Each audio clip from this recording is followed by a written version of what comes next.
우리가 생각하는 조폭이라는 거랑은 좀 다른 거예요. 결이. 정치인의 개인적인 이해관계를 관철시키기 위한 사적 무장 조직이 개입되는 건데, 독립 이후에 어떤 상황이냐면 카스트 집단들이 다 따로 사는데 선거는 결국에 머릿수로 이기는 거잖아요. 그렇죠. 합법적이기도 하지만 불법적인 수단을 갖고 자기 표밭을 관리하는 사람에 생기는데, 이게 나중에 카스트가 정치 집단화 되면서 성격이 바뀌어요. 이게 충격적이니까 자꾸 언론에 보도가 돼요. 그리고 언론들은 아무래도 클릭 수가 중요하니까 네네. 충격적인 사건들을 자꾸 인도에 관해서 보도를 합니다. 혹시라도 보시게 되면 네네. 이 맥락은 그러니까 정치인이 걸린 마피아 사건이구나 라고 생각하시면 됩니다.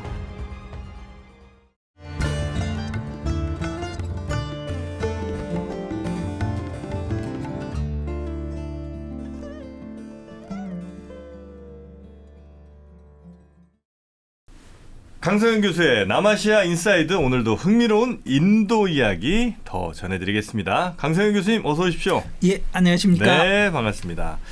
자, 오늘은 인도의 또 어떤 부분을 저희한테 알려주십니까? 최근에 23년 들어서만도 여러 번 인도 폭력 사태에 대한 보도들이 있었어요. 인도 폭력 사태요? 예. 그러니까 뭐 테러리스트다, 뭐 마오이스트다, 낙살이다, 독립운동하는 세력이다, 뭐 마피아다, 조폭이다, 뭐 막 사건들이 막 많은데, 그래요? 예, 한국에서 뉴스를 접하시는 분들은 보시기에 이게 뭐지 하고 가닥이 잘 안 잡힐 것 같아요. 그래서 오늘은 그 구체적인 그 폭력 사태의 맥락마다 따로 말씀드리는 게 아니고, 네네. 큰 틀에서 보실 때 이거는 가닥을 구분하셔서 보셔야 된다. 저희는 일단은 뭐 그냥 인도 뉴스를 뭐 자주도 보진 않으니까 이게 올라올 때마다 몇십 명 죽었다 뭐 이런 거 보면 아유, 이 나라 언제 발전하려고 이런 정도 생각하고 넘어가는 경우가 많거든요. 근데 그게 어떤 흐름이나 맥락이 좀 있는 거군요. 그렇죠. 그래서 혹시라도 이제 인도 관련해서 일하시는 분들은 특히나 알아두시는 게 굉장히 도움이 될 겁니다. 그리고 이런 이야기 자꾸 하면 비극이긴 한데 비극이지만 제가 재미있는 이야기를 하나 말씀을 드리려고 해요. 끝에 가서는. 근데 그 이야기가 실화입니다. 그러니까 영화를 하나 봤는데 끝에 이 이야기는 실화에서 저 차관에서 만든 이야기입니다. 이렇게 나오면 충격을 주잖아요. 오늘은 끝까지 들어야 되겠네요. 실화 이야기를 하나 말씀드리겠습니다. 좋습니다. 예. 어떤 폭력에 가닥들이는 거예요? 자, 첫 번째는 2023년 4월 26일에 차티스가르 주에서 단테와다에서 폭탄이 터졌습니다. 그래서 사진 보시면 폭탄이 어느 정도 세게 터졌는지 보이시죠? 이게 폭탄 터진데요? 예. 그래서 보도가 뭐라고 나왔냐면 마오이스트 진압 작전을 수행하던 10명의 경찰관과 그다음에 정부 소속 민병대에서 일하는 경찰 운전병이 함께 가다가 폭탄이 터져서 5명이 즉사했다. 이런 보도가 나옵니다. 야, 이건 폭탄이 그냥 뭐 사제 폭탄 정도 수준이 아닌 것 같은데. 예, 사제 폭탄은 맞는데 정말 그 폭발력이 대단한 폭탄을 준비했던 거죠. 마오이스트라고 하면 뭐 공산당이에요? 그게 이제 첫 번째 그룹입니다. 오늘 설명드릴. 자, 차티스가르라는 주가 어디 있는지 아마 잘 못 들어보셨을 거예요. 몰라요. 다음 그림 보시면 이 빨간색이 차티스가르입니다. 인도의 약간 중동쪽쯤. 여기가 1인당 GDP, 근데 이제 이게 주정부 GDP니까 GSDP라고 그래요. 이게 $1,300 수준이니까 높은 곳이 아니죠. 인도에서도 2,500 기준으로 보자면. 그런데 여기가 자원이 굉장히 많아요. 석탄 그 양이 한 3위 되고요, 인도 내에서. 또 하나는 밀림하고 숲이 그 있는 비중이 또 3위 정도 됩니다. 그래서 여기 주에 있는 여러 그 뭐라고 그래야 되나요? 토지 중에 밀림이나 숲이 40%가 됩니다. 그러니까 여기는 뭐가 있을 수 있다? 밀림에서 예, 활동하는 반군들이 숨어서 활동할 수 있다. 약간 빨치산 같은 느낌. 그렇습니다. 네. 그래서 그걸 말씀을 드리려고 하는 거예요. 그 다음 그림을 보시면 방금 보셨던 그림과 위치가 약간 비슷하죠. 네네네. 저기서 빨간색이 진한 곳이 2018년 기준으로 낙살들이 활동하는 곳이다라고 지금 설명이 돼 있어요. 낙살. 그래서 자 마오이스트 낙살 이거를 우선 설명을 드릴게요. 뭐냐? 1967년에 웨스트 벵갈주에 있는 마을인데 이름이 낙살바리라는 마을이었어요. 네. 그 마을에서 소장농들이 하도 당하다가 지주들한테 무장봉기를 일으키는 사건이 생깁니다.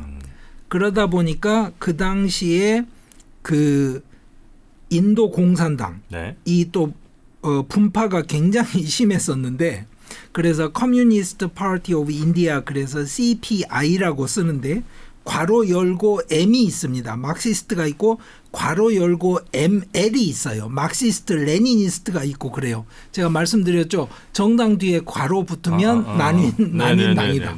이걸 다 설명드릴 수는 없고요. 네. 그러니까 분파가 굉장히 심하던 인도 공산당의 극좌 진영이 여기를 근거로 해서 농민혁명을 이루어서 인도를 해방시키자. 지금도 혹시 공산당이 있어요? 있습니다. 예, 공식 공산당도 있고요. 그렇구나. 선거에도 다 참여하고 네. 공산당이 장기 집권했던 주들도 있습니다. 그런데 네. 자, 이 낙살바리라는 마을에서 시작한 이것이 극좌파들의 그 혁명 운동으로 전환이 된 거잖아요.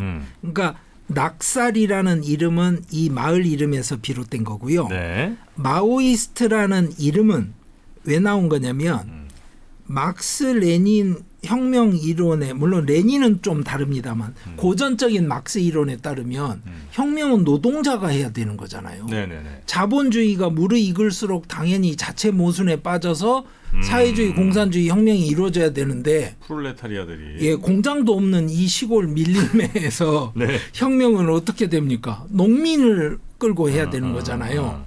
그런 농민을 규합해서 이루어낸 혁명의 이데올로기를 만들어주신 분이 마오.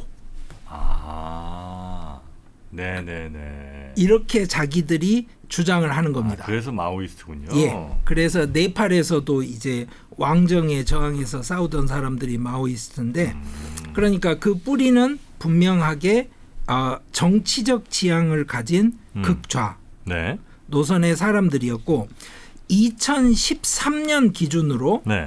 뭐 영어로는 뭐 People's Liberation Guerrilla Army 그래서 PLGA 뭐 이런 거 쓰는데 그거 아실 필요 없고요. 네. 인민해방 게릴라군이 도대체 인도에 몇 명이나 됩니까? 그러면 6,500에서 9,500 정도로 추산이 됩니다. 9,500 설마 10,000명은 아니죠?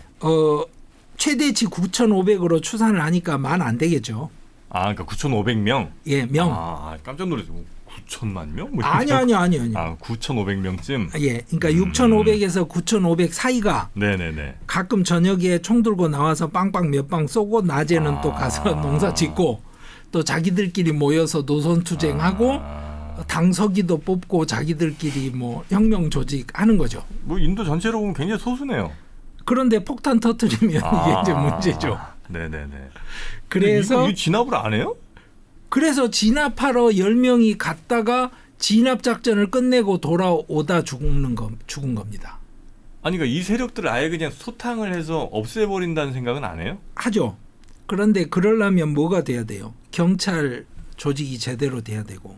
근데 그게 잘 안 되는 치안 조직과 뭐 이런 게 다 돼야 되는데 첫째 밀림 지역에 가시면 제가 ST 예를 들어드렸죠. 스케줄드 트라이.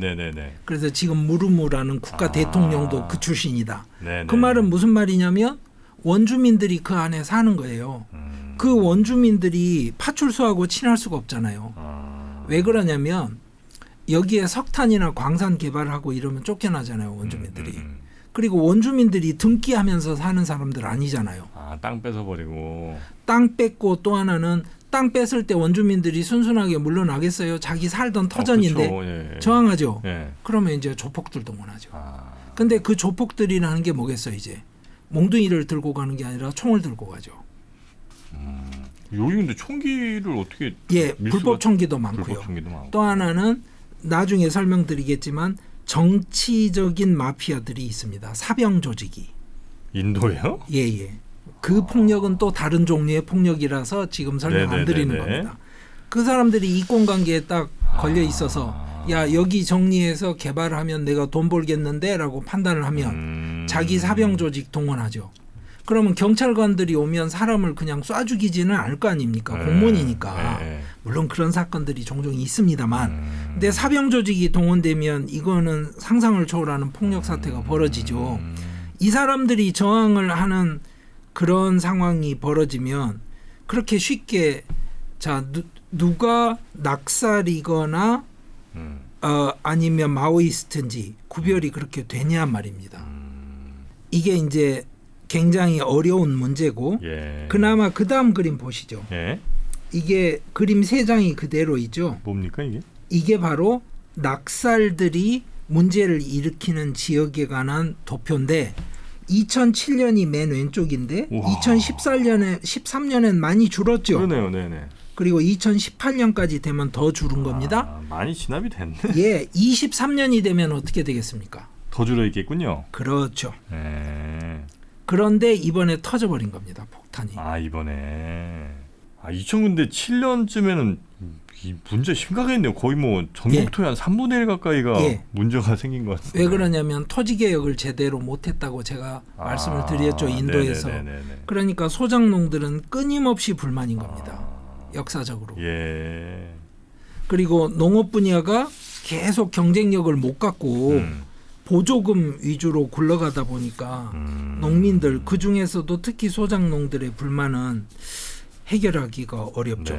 그러니까 이제 인도 중동쯤 쪽에 그 마오이스트랑 낙살 그렇죠. 이쪽 부분들이 이제 문제를 일으키는 게 하나가 있고요. 하나가 있고 여기는 근데 총기라든지 사제폭탄이라든지 좀 심각한 폭력들이고요. 그렇죠. 왜냐하면 자기들은 혁명을 위한 저항을 하는 거니까 국가 정부를 전복시켜야 되죠. 거의 뭐 반군 수준이네요, 그죠? 그렇죠. 반군이죠. 밀림에 있는 반군. 정확하게 반군이죠. 인도에도 반군이 있었군요. 그렇습니다. 그리고 또 다른 폭력은 뭐냐면 이제 독립운동. 독립? 독립. 아니 우리 주는 독립할 거야. 아니면 시크들은 따로 독립할 거야. 그 독립운동은 결이 다르죠. 그렇겠죠. 그래서 제가 말씀드렸다시피 금년 초에 나온 보도만 말씀드리는 겁니다. 2023년 3월 18일에 암릿발 싱이라는 이 사람이 칼리스탄 독립운동 세력을 규합한 지도자예요. 칼리스탄이 뭐냐면 깨끗한 나라, 청정한 나라라는 뜻인데 시크들만 사는 나라 독립하겠다는 운동입니다. 아주 오래된 운동이에요. 이거는 따로 설명을 드려야 해서 아주 그냥 역사적인 설명은 넘어가겠습니다. 3월 18일에 국가정부에서 지금 칼리스탄 독립운동 밀어붙이고 있는 이 암릿발 싱이라는 이 인물 굉장히 위험해. 안 되겠어. 체포해. 이렇게 된 겁니다. 그러니까 어떻게 되냐. 그 번잡 지역에 있는 모든 휴대폰 모바일 문자 서비스 다 차단합니다. 그래서 3천만 명이 문자를 못 보내게 된 거예요. SNS가 안 되죠. 대단하다. 지금 군인들이 여기 덮쳐요. 뭐 이런 거 사진 찍고 올리고 뭐 이런 거 막아버린 거예요. 인도에서는 항상 그렇게 합니다. 우선 뭔가 진압작전을 한다거나 아니면 그 강하게 두 집단이 충돌이 일어난다거나 마니푸르에도 제가 말씀드렸죠. 그렇게 합니다. 통신부터 딱 차단하고 그러고 나서 200명 넘는 사람들을 체포를 했습니다. 그러니까 엄청난 군사 조직을 동원해서 체포 작전에 들어갔는데 못 잡았어요. 못 잡았어요? 암릿발 싱을. 뭐 경찰이 이렇게 무능해. 뭐 암릿발 싱이 저 능력이 좋은지도 모르죠. 자, 2023년 4월 23일에 번잡 모가에서 결국에 체포가 됩니다. 잡았어요? 그게 4월 23일이니까 얼마 안 됐죠? 그리고 잡히자마자 아쌈이 어딘지 아시죠? 동북 칠성. 저 동북 지역 방글라데시 쪽인가요? 그렇죠. 거기에 있는 최고 등급 특수교도소에 수감됩니다. 왜 거기 그런 교도소가 있는지도 아시겠죠? 네네네. 예, 위험 인물이니까. 그러고 나니까. 네. 그 지지하는 사람들이. 예, 23년에 전 세계에서 시크들이 칼리스탄 지지 시위를 시작하면서 미국, 영국, 호주, 카나다, 뉴질랜드 난리가 났습니다. 그리고 심지어는 인도 대사관을 잡고 공격을 하는 모양새가 벌어졌는데 현지 국가들은 사실은 무력 충돌을 겪는 일이 흔하지 않은 나라들이잖아요. 안정적인. 네네네. 그러다 보니까 적극 개입을 잘 안 했어요. 경찰들이. 그러니까 인도 정부에서 나서서 항의하는 일들도 생겼습니다. 아니 대사관을 지키려면 똑바로 지켜야지. 인간들 테러리스트 아니냐. 독립운동하니까. 그런데 이제 또 이 사람들은 영주권자, 시민권자도 많고. 왜냐하면 시크들이 다 이주를 많이 했으니까요. 네네. 이게 이 사람들이 와서 시위하는데 그러면 뭐 뉴질랜드, 뭐 호주, 카나다 경찰이 거기다가 최루탄 쏘고 강력 진압을 할 수 있느냐, 이것도 이제 문제고 뭐 여러 가지 문제가 있었던 거죠. 이 문제가 간단하지 않은 게 예를 하나 들어드릴게요. 1984년 사건입니다. 자, 다음 그림 보시죠. 네. 이 건물이 지금 잘 보시면 폭격 맞고 총탄 맞고 해서 무너지고 뭐 굉장히 힘들어졌죠. 예. 이 건물을 골든 템플이라고 부릅니다. 시크 교도들이 가장 성스럽게 생각하는 건물입니다. 그러니까 80년대 한국의 명동성당 생각하면 됩니다. 그러니까 시위하다 쫓기면 그리 도망을 가요. 네네. 그러면 신부님들이 나오셔서 자, 나를 밟고 지나가라. 그러면 차마 서로 이제 그 선을 넘진 않는 거죠. 경찰이 거기까지 진입은 안 하는 거예요. 뭐 한 달 동안 포위를 해서 못 나오게 만드는 일은 하지만, 그런데 그 다음 사진 보시죠. 그 내부까지 처참해졌는데 어느 정도였냐, 탱크까지 거기 진입을 시켰습니다. 그게 1984년 6월 1일부터 10일까지 벌어졌던 아주 유명한 그 사건인데 오퍼레이션 블루스타라고 그럽니다. 즉 파란별 작전. 그래서 칼리스탄 독립운동 하던 사람들이 이 골든 템플 안에 피신해서 들어가니까 당시 총리이던 인디라 간디가 전차 투입하고 진입해. 쓸어버려. 명령을 내립니다. 그러니까 설마 했던 거죠. 그런데 예를 들어서 명동성당에 예를 들어서 전차가 진입했다. 그리고 쐈다 실제로. 이거 뭐 전 국민적인 저항이 일어날 것 같은데. 근데 이 사람들은 시크잖아요. 시크들만 화나는군요. 예. 그래서 제가 보여드릴게요. 이 골든 템플이 왼쪽이 바로 아름다운 모습이고 오른쪽이 블루스타 작전하고 나서 깨진 모습인데 시크들이 얼마나 분노했을지는 아시겠죠. 그러면 이게 안 깨지면 어떻게 생겼습니까? 그 다음 사진 보시죠. 네네. 이렇게 생겼습니다. 그러니까 이게 커다란 그 사각형의 사원이 있고 그 안에 이제 물이 아주 또 파랗게 있고 그 안에 또 섬 비슷하게 이렇게 또 다리 하나 놓고 이런 곳에 진입을 시킨다는 것 자체가 상상을 못했던 일이에요. 그래서 자, 일이 거기서 끝난 게 아닙니다. 1984년 10월 31일 날 인디라 간디 총리가 총 맞아 죽습니다. 그 자식들 그리고 손자들이 지금 콩그레스를 이끌고 있는 겁니다. 인디라 간디가 네루의 딸입니다. 네루의 딸입니다. 네네네. 근데 인디라 간디가 그 시크교도 그 성전을 때려 부시라는, 그래서 딱 잡아들이라는 명령을 내렸다는 거죠. 그렇죠. 이 사람은 총을 누구한테 맞은 거예요? 그렇죠. 시크한테 맞았겠죠. 그러니까 총리실 경호원으로 일하던 사트완 싱하고 베안 싱 두 사람이 인디라 간디를 저격을 해버립니다. 그 시크교도였어요? 예. 그런데 제가 시크교도 설명을 드렸죠. 터번 쓰고 네네네. 그 인도 군인들 중에 용맹함. 네. 그리고 시크교도가 경비 서면 그 사람 죽기 전에는 통과 안 된다는 네네네. 그 시크교도들이었습니다. 와, 정말 종교가 이분들한테 너무 중요하구나. 그래서 그 다음 사진 보시죠. 워싱턴 포스트에 자, 인디라 간디가 저격당했다는 보도입니다. 이 몇 년쯤입니까? 이게 바로 84년 10월 31일 사건입니다. 그리고 그 다음 저격범들이 사형 선고 받았다. 아, 저 2명. 예.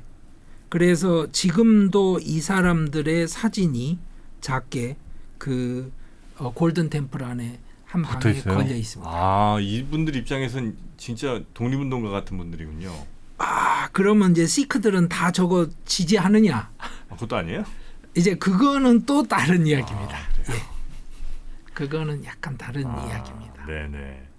아, 그래서 이런 그 종교적 문제로 폭력 사태가 또 벌어지기도 하고. 예. 그런데 그게 주 단위로 지역 단위 독립운동을 하기도 하지만 네. 이렇게 종교 단위로 특히 번잡주에 모여서 살다 보니까 네네네. 그리고 역사적으로 실제로 잠시 독립 지위를 가졌던 적도 있습니다. 그 지역이. 아, 그래요? 예. 그래서 그 기억이 있는 거죠. 그렇게 되면 이 사람들 독립운동하는 세력은 또 폭력을 쓸 수도 있지 않습니까? 네. 왜냐하면 자기들은 독립군이라고 생각을 하니까. 그런데 인도 정통 언론에서나 인도 정부 입장에서는 테러리스트죠. 그렇죠. 그러면 이제 제가 누구 편을 들겠다는 게 아닙니다. 네. 근데 이거는 낙살, 마오이스트하고는 결이 아예 다르죠. 아, 그러네요. 야, 이제 인도에서 무슨 뭐 폭탄이 터졌다든지 아니면 뭐 누가 죽었다 이럴 때 잘 좀 봐야 되겠네요. 그렇죠. 누가 누구를 죽였는지. 그렇죠. 그리고 그 이렇게 죽은 이야기는 왜 생겼는지. 근데 이제 이게 끝이 아니죠. 또 있어요? 예. 또 있어요? 한 결이 더 있습니다. 이거는 뭐라고 해야 되냐면 마피아라는 표현하고 잘 어울리는 건데요. 마피아. 예, 다음 사진 보시죠. 네. 델리에서 법원에서 나오는 사람인데 벌써 딱 가운데 서 있는 사람 보면 그 옆에 있는 조직원이 잘 지키고 있죠. 와, 지금 총 들고 있는 거예요? 예. 이 사람이 아틱 아흐멧이라는 사람인데요. 하원 의원까지 지냈던 정치인입니다. 그런데 뭐냐? 바로 자기 밑에 사병들이 다 있어서 자기 정치나 이권관계에 걸리적거리는 친구들은 그냥 머리에 총탄 맞고 사라집니다. 그리고 또 하나는 납치도 하고요. 하원 의원이? 예, 그렇죠. 근데 이제 문제는 뭐냐면 많이 심각해지면 이제 중앙정부가 개입해서 조사를 하잖아요. 그렇게 되면 문제는 제가 했습니다. 그러고 가는 조직원이 있을 거 아니에요. 그러니까 이 사람은 지금까지 제대로 뭐 그렇게 당해본 적이 없는 거죠.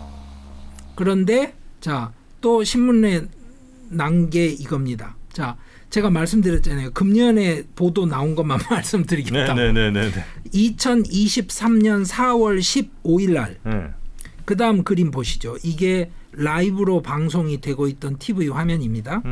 인도 알라하바드에서 아틱 아흐멧이 아까 그 사람이에요? 예. 그 사람이 자기 형제하고 함께 TV 생중계되고 있는 중에 총에 맞아 죽습니다. TV에 나가고 있는 와중에? 그러니까 TV 기자가 앞에 있고 그 옆에서 누군가가 와서 쏴 죽인 거죠. 야, 여긴 또 뭐야? 이거를 이제 정확하게 마피아라고 부를 수 있죠. 대부분 인도 언론에서 어떤 폭력 사태나 사건에 대해서 마피아라고 적으면 대부분 이런 겁니다. 정치인의 권력과 연관된 사병 조직이 폭력 조직화해서 생겨나는 사건. 그래서 이제 저렇게 TV 생중계되는 중에 총 맞아 죽고 이러니까 근데 그 사람 죽은 사람 자체도 또 그렇게 동정을 살 만한 사람은 전혀 아니고. 그럼 상대 마피아한테 맞은 거예요? 아니요. 이제 범인이 잡히긴 했는데 또 스토리가 아주 복잡합니다. 복잡해요? 그래서 제가 오늘은 그 설명은 안 하려고 합니다. 그런데 그러면 저렇게 하는 사람들 한국에서 보자면 조폭 아닌가요? 이렇게 말씀하실 텐데 조폭하고는 느낌이 다릅니다. 무슨 이야기냐면 조직폭력이라는 건 정치적 기득권을 가진 게 아니라 자기들이 경제적 이윤을 얻기 위한 목적으로 범죄단체를 아예 조성을 하는 거잖아요. 그렇죠. 그런 식의 조폭이 그러면 인도에 있습니까? 그러면 그런 조폭이 있는 곳으로 인도에 알려진 곳은 뭄바이밖에 없습니다. 그래서 여러분들 그 슬럼독 밀리어네어 네네네네. 영화 그 기억하실지 모르겠는데 거기에 보면 형제 중에 한 명, 형이 아마 그 조폭에 들어가서 이제 그 조폭에서 활동하고 돈을 버는 사람으로 나오잖아요. 그 조폭이 바로 그런 겁니다. 그러니까 그거는 뭐냐면 정치인하고 얽혀 있는 사병 조직이 아닌 겁니다. 그러니까 우리가 생각하는 조폭이라는 거랑은 좀 다른 거예요. 결이. 정치인의 개인적인 이해관계를 관철시키기 위한 사적 무장 조직이 개입되는 건데 이 설명은 나중에 별도로 드려야 되는데 짧게만 말씀드리자면 네네네. 이래요. 독립 이후에 어떤 상황이냐면 카스트 집단들이 다 따로 사는데 선거는 결국에 머릿수로 이기는 거잖아요. 그렇죠. 근데 그때는 이 소장농들이나 하층민들이 대부분 권위 있는 사람들을 따라갔어요. 네루가 이렇게 해. 그러니까 그 딸이 인디라 간디가 이쪽으로 갑시다 그러면 따라가는 흐름들이 강했는데 물론 인디라 간디 때부터 이제 깨지기 시작하면서 네네. 이야기가 달라진 거예요. 그러니까 훌륭하신 네루 아니면 간디가 이렇게 합시다 그러면 우리는 따라가야죠 겸손하게. 네네네. 그러니까 지역구에서도 상층 카스트의 지주가 자 이렇게 해 그러면 밑에 사람들이 다 따라갔어요. 그 관계를 나중에 이제 인류학 용어를 차용해서 패트론 클라이언트라고 하는데요. 뭐라 그래요? 민원인 그리고 뭐 대변인 뭐 이런 식으로 그냥 후원자 후견자 이렇게 네네네네네. 번역을 하는데 이런 겁니다. 강씨들이 하층민인데 전부 다 정프로님을 따라가요. 그래서 선거만 오면 무조건 정프로님 찍어드립니다. 그러면 강씨들이 이제 정프로님한테 뭐 요구하겠죠. 민원을 넣죠. 네. 뭐냐? 아니 우리 저 농자금 대출 받은 거 다 부실 채권 됐는데 네. 이거 한 번에 탕감 좀 안 되나요? 이러면 해드려야지. 그렇죠 해야죠. 네. 그런데 이제 농협위원장이 그건 못해 이러면 농협위원장 잡아와 이렇게 되는 거죠 이제. 그러면 자 농협위원장이 사라졌어요. 그러고 나서 다음번에 시체로 발견됐습니다. 그럼 농협위원장 선거를 새로 해요. 그러면 그때는 농협위원장이 뭐라고 그러겠어요? 아 저는 탕감하는데 찬성합니다. 이렇게 갈 거 아닙니까? 이런 구조라고 생각하시면 돼요. 그러니까 합법적이기도 하지만 불법적인 수단을 갖고 자기 표밭을 관리하는 사람에 생기는데 이게 나중에 카스트가 정치 집단화 되면서 성격이 바뀌어요. 어떻게 바뀌냐. 이제 강씨들이 정프로 눈치를 안 보죠. 저 사람이 지주고 높다고 한들 저 사람 강씨가 아니잖아요. 그러니까 우리 강씨들끼리 똘똘 뭉쳐서 선거 이기면 되잖아요. 아 강씨 하나 내세워서. 그렇죠. 그러면 정씨한테 우리가 뭐하러 그렇죠. 의지하냐. 그렇죠. 그 변화가 일어나는 겁니다. 그렇게 되니까 이제부터는 강씨 중에 한 명이 딱 나서서 바람만 잡으면 이제 그 강씨는 정씨보다 훨씬 더 우월한 위치에서 살 수 있죠. 내가 의원인데. 그러면 이제 저 정씨가 쉽게 내려놓지 않겠죠. 충돌이 불가피하겠죠. 저는 기득권이 있는데. 그렇죠. 아니 그런데 강씨는 아니 내가 당선이 됐는데 무슨 소리야. 왜냐하면 선거에 가면 우리 강씨가 이기니까 머리가 많으니까. 그럼 총 한 번 또 쏠까요 그러면? 그렇죠. 그러면 강씨는 강씨 나름대로 다시 자기 사조직을 만들죠. 자기도 지켜야 되니까. 그러면 정씨가 이제 또 힘을 써야 되니까 강씨 마을들을 다니면서 이제 각 마을 사람들 모아놓고 너희들 똑바로 해라. 다음번에 선거할 때 이제 투표율 내가 눈으로 볼 텐데 내가 잘 보고 있어 뭐 이러면서. 그래서 제가 예전에 출장 갔던 시골 지역에 제가 도착하기 한 일주일쯤 전에 그런 사병을 끌고 온 국회의원이 7살짜리 소녀를 마을에서 끄집어내 가지고 마을 사람들 보는 앞에서 공개 총살을 한 사건이 있었습니다. 여자아이를요? 예. 그러니까 그 마을이 이제 자기를 찍지는 않겠다고 선언을 한 거예요. 그러니까. 너무 쓰레기네. 예. 그러니까 그게 아주 옛날 이야기입니다. 그러니까 그렇게 일이 심각해지니까 이제 중앙 정부에서 그 지방 경찰이나 뭐 이쪽 조직을 아예 믿지를 못하겠으니까 중앙 정부에서 특수부대를 파견을 해가지고 진압을 했습니다. 아예. 그랬는데 문제가 뭐냐? 그 부인이 출마를 한 거예요. 남편 잡혀가고 나니까. 근데 설마 당선이 됐어요? 당선됐죠. 왜 그러냐면 그 부인 안 찍어주면 어떻게 되는데요? 해코지를 어떻게 감당하겠어요? 그러니까 가끔 이제 뭐 인도 얘기는 아니겠습니다. 예. 하여튼 어떤 제3세계 국가 중에 어떤 나라들은 보면 여성 정치인의 비중이 꽤 높은, 우리나라보다 더 높아. 예. 그래서 예. 이제 그럼 저기는 남녀 평등이 좀 잘 이루어지나 보다 했는데 아니요. 그게 사실은 다 그겁니다. 마초 사회에서 그 가족주의 논리에 따른 그렇죠. 여성 정치인이지 그러니까 여성 정치인 스스로의 어떤 파워로 올라온 게 아니고요. 그건 남녀 평등과는 사실 무관하겠더라고요. 무관하죠. 파키스탄에 있던 뭐 부토 총리가 그렇고 지금 방글라데시에 있는 총리도 하시나 총리도 마찬가지고요. 아버지 때문에 그런 겁니다. 그래서 이런 이야기를 이제 말씀을 드리면 또 왜 인도에서 너무 심각하게 그 혐오스러운 이야기만 하냐 이러실지 모르겠는데 이게 충격적이니까 자꾸 언론에 보도가 돼요. 그리고 언론들은 아무래도 클릭 수가 중요하니까 충격적인 사건들을 자꾸 인도에 관해서 보도를 합니다. 혹시라도 보시게 되면 이 맥락은 그러니까 정치인이 걸린 마피아 사건이구나 라고 생각하시면 됩니다. 이런 일들이 근데 지금도 비슷하게 좀 있어요, 계속? 일부 지역에서 있는 것이고 그래서 최근에 이 사건이 터진 겁니다.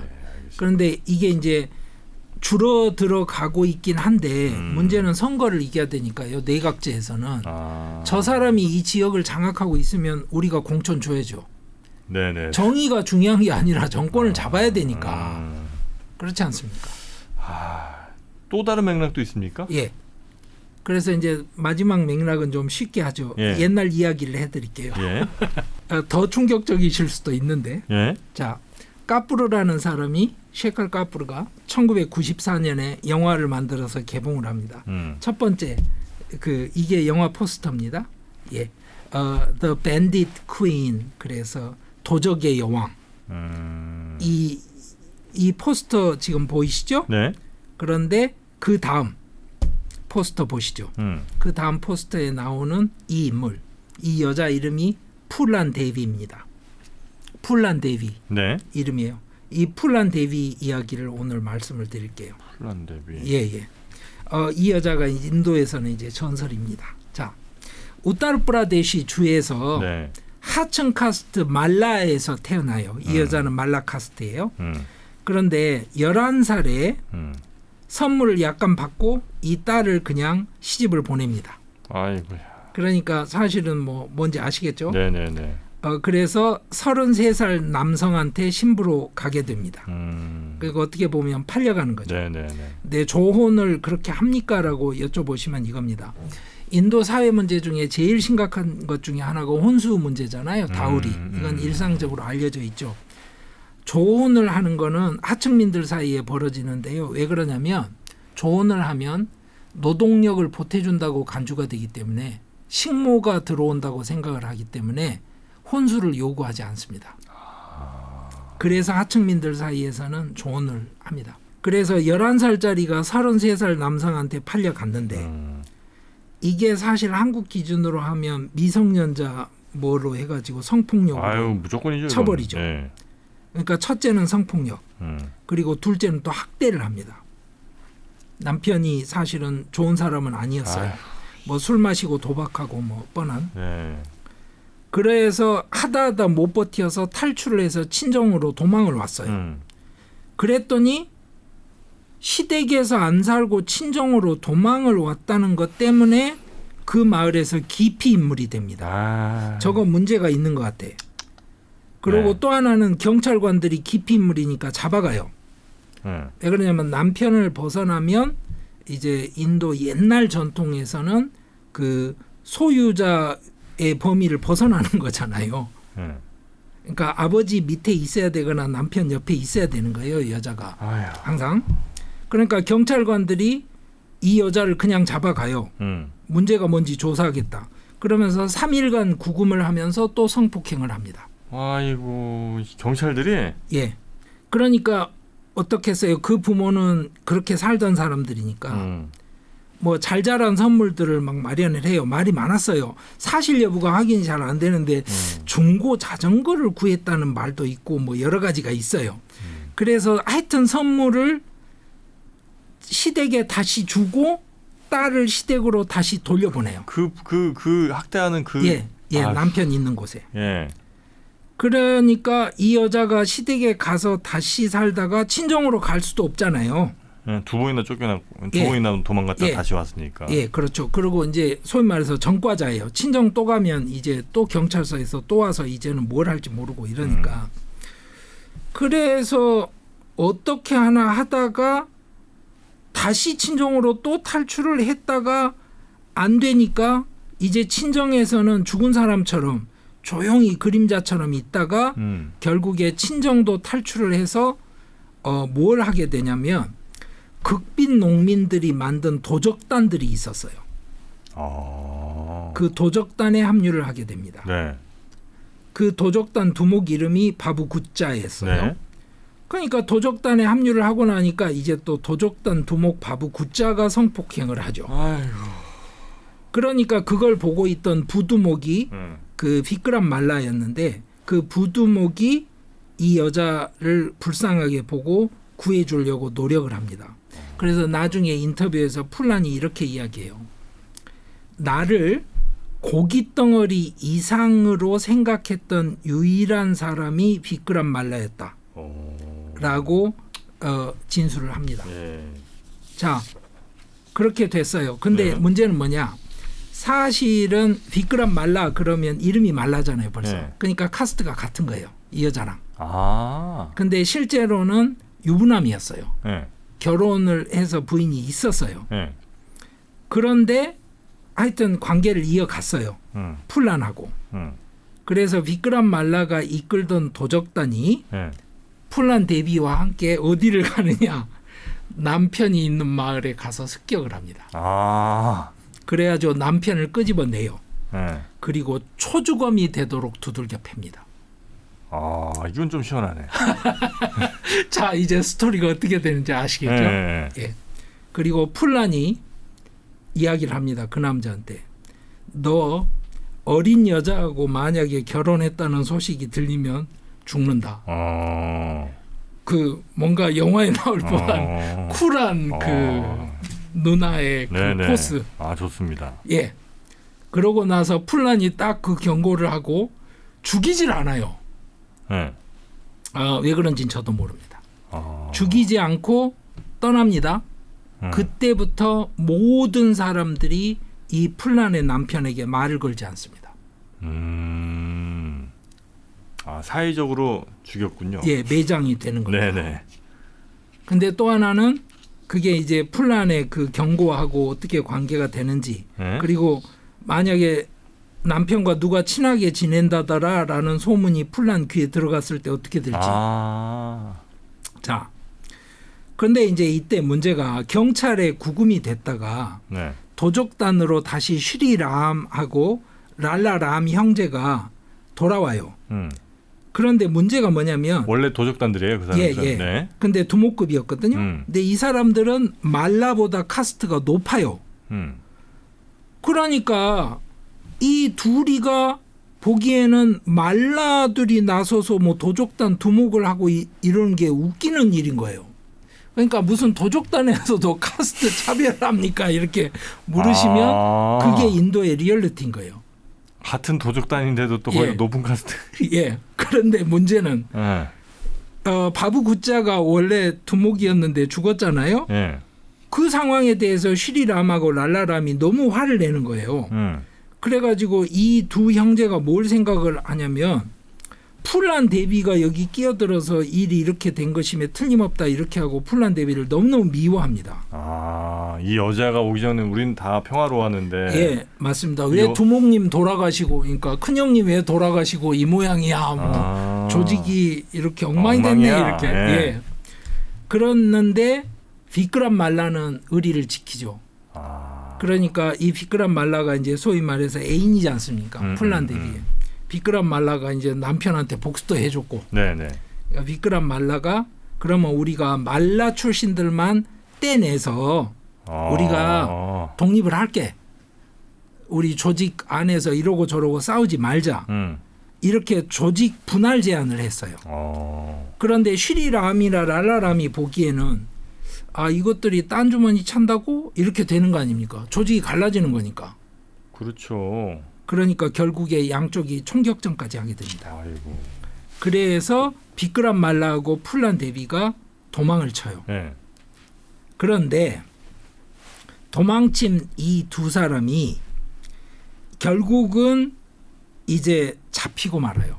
누구한테? 그 도적들한테. 아 그래요? 예. 죽겠네 얘네는. 그래서 비끄람 말라는 죽여버립니다. 그리고 풀란 대비는 이제 전리품이 된 거죠. 그래서 더 높은 카스트 사람들이 사는 베흐마이 마을로 데리고 갑니다. 이제 이 여자 풀란 대비를. 네? 이 베흐마이 마을이 이제 나중에 굉장히 유명한 마을이 됩니다. 이 마을에 어느 조그만한 그 뭐 우리 돼지우리 같다면 돼지우리 같다고 할 수 있고요. 작은 집이라면 작은 집 같은 곳에 풀란을 가둬둬요. 그런데 그 마을에 사는 상층 카스트가 타꾸르예요. 타꾸르라는 이름은 가끔 들어보셨을 거예요. 인도 사람들 이름으로 패밀리 네임으로. 예. 벵갈 가면 이 사람들이 타고르입니다. 아, 예. 네네네. 예, 타꾸르가 최상층 카스트인데 이 사람들이 갇혀 있는 풀란 대비를 온 마을 남자들이 교대로 들락달락하면서 3주일 동안 윤관을 합니다. 그러니까 뭐냐면 감히 네가 상위 카스트한테 뭐 어쩌고 저쩌고 덤벼? 천민 주제에 죽으려고? 이렇게 된 거죠. 그래서 이제 그 다음 그림은 여기 나와 있는 포스터에 보시면 이제 그 등장인물들이 나오고 이러죠. 네네네. 그리고 그 다음 그림 보여드릴게요. 그 다음 그림 보시면 이 풀란 대비의 진짜 풀란 대비 모습입니다. 실물 사진. 그런데 이 타꾸르들이 뭘 하냐면요. 풀란 대비를 그렇게 한 다음에 옷을 다 벗겨가지고 마을 우물 앞에 줄이 돌림을 합니다. 그러니까 수치로 삼을 수 있는 일 중에 최악의 것을 하는 것이죠. 네네네. 여기는 이제 뭐 카스트 폭력, 성폭력, 뭐 여러 가지를 다 갖다 들이댈 수 있는 거예요. 근데 이거는 영화의 한 장면입니다. 그런데 이게 이제 또 나중에는 굉장히 복잡해졌던 게 뭐냐면 이 장면을 처리를 했던 것에 대해서 풀란 대비가 불만을 갖고 영화 상영 금지 소송을 하기도 했었습니다. 이 장면이 너무 자기 마음에 안 들었어요. 여러모로. 네네. 그리고 그 내용에 대해서는 또 여러 가지 이설이 있어서 제가 뭐 길게 말씀은 안 드릴게요. 자, 그랬는데 문제는 뭐냐? 하층 카스트도 살잖아요. 그 마을에. 눈치 보면서 살지만. 그 하층 카스트 사람들이 와서 풀란 대비를 탈출하게 풀어줍니다. 그래도 또 당할 대로 다 당했으니까. 같은 카스트로서 보기가 너무 힘들었겠죠. 뭐. 예. 그래서 풀란 대비가 이제 도망을 가서 이번에는 만싱이라는 사람이 이끄는 도적단에 들어가요. 근데 이 만싱이 같은 말라 카스트 출신입니다. 같은 카스트. 예. 그래서 만싱의 애인이자 이제 이 여자가 두목이 됩니다. 거기서. 그래서 나중에 이제 공식적으로 이 도적단의 두목이 돼요. 풀란이. 그래요? 예. 탈출한 지 몇 달 후에 풀란이 도적단을 이끌고 베흐마이 마을로 돌아옵니다. 아까 그 마을? 예. 그래서 마을을 포위하고 마을 전체 사람들을 다 모아서 자기한테 성폭행했던 남자들, 자기 괴롭혔던 남자들 일일이 얼굴 보고 찍어내서 다 골라냅니다. 이야. 그래서 2명을 제외하고 22명을 찾아냅니다. 와. 그 22명을 벽 앞에 일렬로 세워요. 그리고 총살을 해버립니다. 야. 이것이 인도를 발칵 뒤집어 놓은 1981년 2월 14일 베흐마이 학살 사건입니다. 와. 자, 이때부터 이야기가 이제 시작입니다. 시작이에요? 예. 끝이 아니고? 예. 뭔 얘기가 또 남아 있어요? 자, 이 사건이 일어나고 나니까 너는 도대체 치안 유지 어떻게 한 거야? 그래서 우타르 프라데시 주지사 타쿠르 출신이었거든요. 사임을 했죠. 주지사는 사임해야죠, 이 정도면. 근데 또 하나, 온 인도의 천민들이 갑자기 풀란을 영웅으로 생각하는 겁니다. 이제 뭐 풀란이 여신이 된 거예요. 예, 그럴 수 있죠. 해방자이자 메시아가 된 거예요. 예. 그래서 잡아와 이렇게 됐겠죠. 그래서 경찰이 풀란을 잡겠다고 돌아다녔는데 2년 동안 못 잡아요.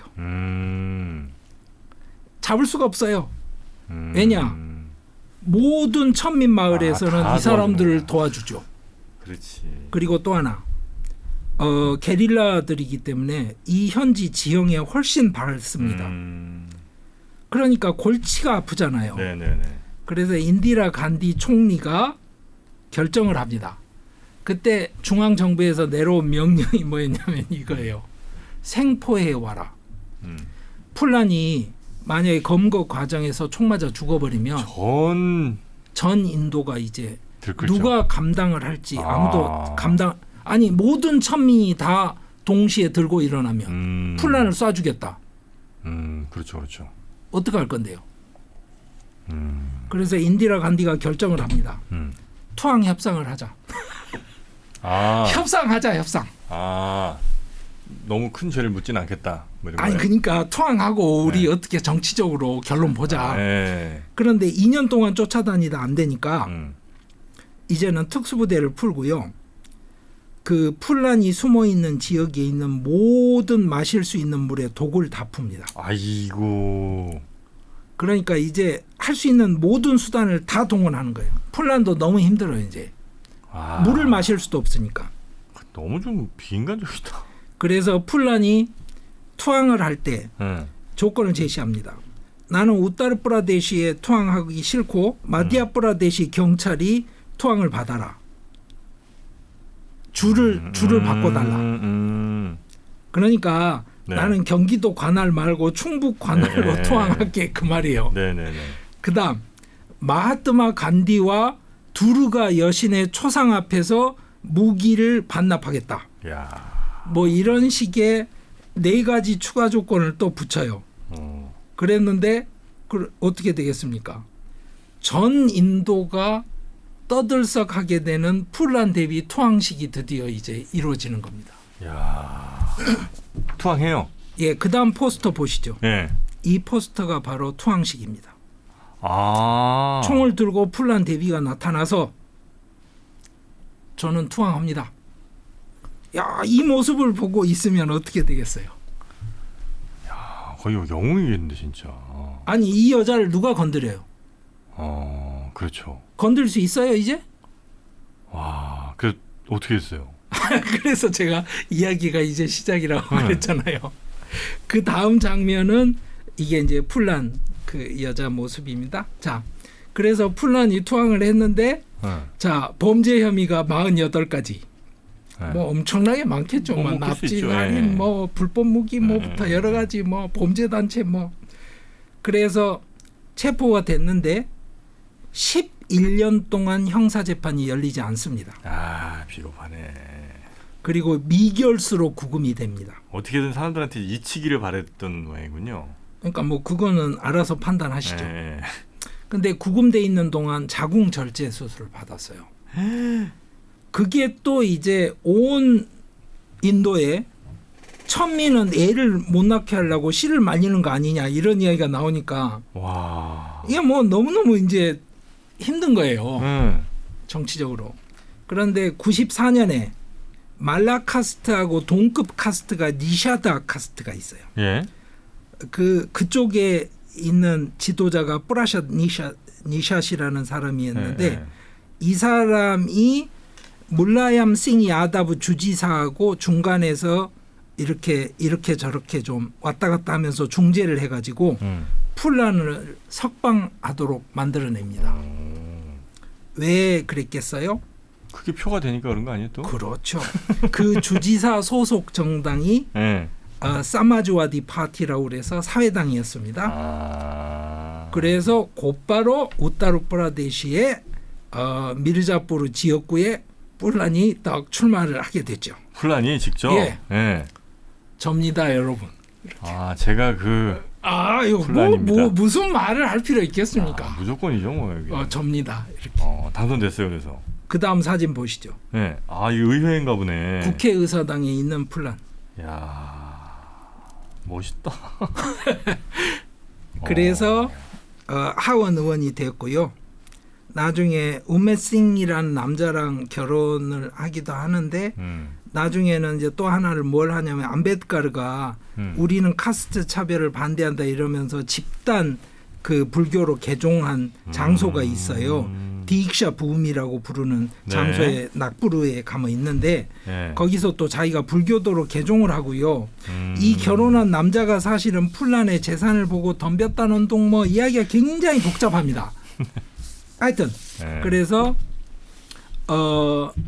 두 번째 하원 의원을 하던 임기 중에 네. 2001년 7월 25일에 네. 델리에 의원 관저가 있을 거 아니에요. 네. 그 입구에서 셰르 싱 라나하고 다른 사람들이 9발의 총을 쏴서 풀란이 죽습니다. 풀란을 또 죽여요? 예. 베흐마이 마을에서 죽은 탁구르들의 복수를 하겠다. 아이고야 복수에. 진짜 그래서 이 범인들은 이제 나중에 종신형을 받긴 하는데요. 제가 다음 그림 보여드릴게요.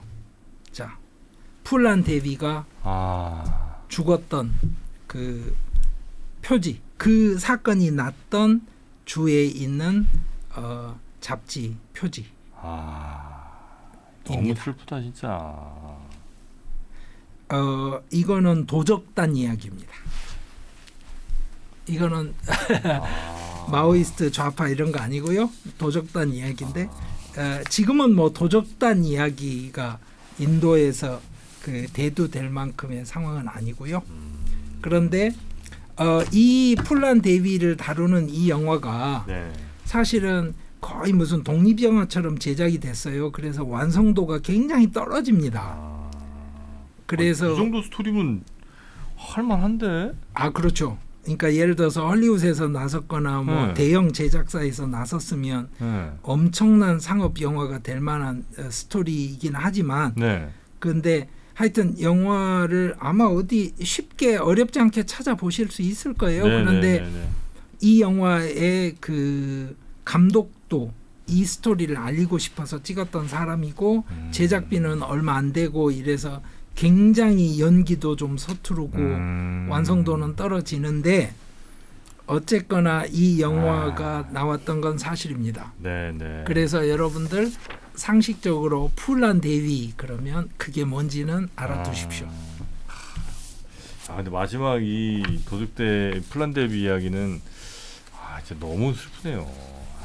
아직 근데 여전히 물론 뭐 이만큼은 아닐지 모르겠지만 인도의 특히나 이제 시골이나 좀 이게 소외된 지역이나 이런 데 가면 이 비슷한 일들은 여전히 벌어질 거 아니에요. 예. 그래서 네.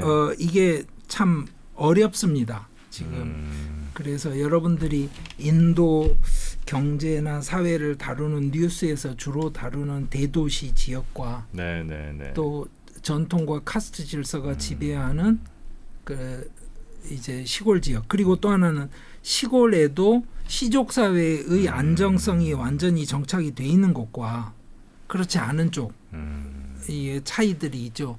다 뭐 나쁘다 이런 거 아닙니다. 옛날 시골 마을에도 한국에도 마찬가지죠. 뭐 인심 좋아 이러지만 그 안에서 여러 가지 일들은 있었던 것인데 그래서 한번 소개를 드렸던 것이고 제 머릿속에는 영화에 등장하는 굉장히 인상적인 인도 여성 두 사람 중에 한 사람이라서 제가 풀란 대비 소개를 드린 겁니다. 풀란 대비 저희가 어떻게든 좀 알려보겠습니다. 이 이야기는. 너무 근데 좀 화도 나고 막 안타깝고 그런 얘기네요. 예. 하여튼 인도에서 최근에 벌어진 폭력 사태들만 일단은 모아 오셨는데도 뭐 마지막 얘기 빼고 이렇게 정말 다양한 뭐 정치 연루가 된 또 무슨 마오이스트 뭐 독립운동 세력 등등 여러 폭력 사태들이 있는데 이런 것들을 보실 때 그냥 다 비슷한 사람 죽은 얘기 혹은 뭐 어디 뭐 폭탄 터진 얘기라고 생각하지 마시고 흐름이 요거는 이제 어떤 흐름이다. 요건 또 어떤 정치인이 연루된 거다. 이런 식으로 좀 계통을 좀 나눠서 살펴주시면 이해하시기가 훨씬 더 아마 좋지 않을까 생각이 좀 듭니다. 그렇습니다. 자, 오늘도 강성윤 교수님과 함께 어디서도 아마 듣지 못하셨을 인도 얘기 함께 해봤습니다. 교수님 대단히 감사하고요. 다음 시간에 뵙겠습니다. 감사합니다. 고맙습니다.